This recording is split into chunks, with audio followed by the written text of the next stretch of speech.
Hello, everyone. I am really happy to be here today with Christian Rolfo and Charlie Gourley to talk about the challenges related to HER2 immunohistochemistry. So the clinical takeaways are those shown in the slide.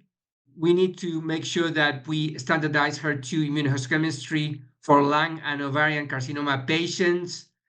So in order to have a high quality HER2 immunohistochemistry result, we need to be more engaged in the pre-analytical processes because there are no in situ positive controls in lung carcinomas or ovarian carcinomas. So we need to involve everyone in the team, from clinicians all the way to the technicians. We need to also make sure that we are using validated assays. And I think there is some flexibility here on how to validate these new scoring systems and cutoffs. And probably I think it's best practice if we try to report as much raw data as possible using checklists. And remember that the cutoff that we need to make sure that we don't miss is that 10%, 3+, because those patients are the ones that are going to be considered for treatment. In lung carcinoma, the HER2 alterations include not only overexpression, but also amplification and mutations. So in conclusion, we can say that the HER2 alterations are different compared with other cancer in non-small cell lung cancer. There is a variability on the scoring, and this is important to have a standardization.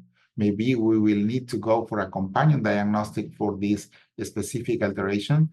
There is a challenging also for the target in the area of the driver non-small cell lung cancer with therapeutic option for our patients, but there is also important to understand the difference in the alterations requiring diagnostic techniques available in our community and different predictive effects. And we need to know very well about the safety profiles, and specifically ILD could be in some of these patients an important side effect. So we need to be able to have an opportunity to treat the patients in time and have enough flow in our institution to detect these kind of alterations. In the case of ovarian carcinoma patients, like we've heard, it is probably a good idea to start testing earlier, and particularly in that mucinous subtype, because of the higher likelihood of finding a 3+ positive patient.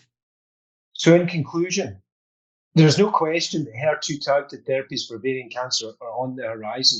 They produce response rates that we cannot see with standard cytotoxic therapy. So along with other antibody drug conjugates, these things are definitely coming along, which is great. And initially, they'll be used in relapse disease in the palliative setting.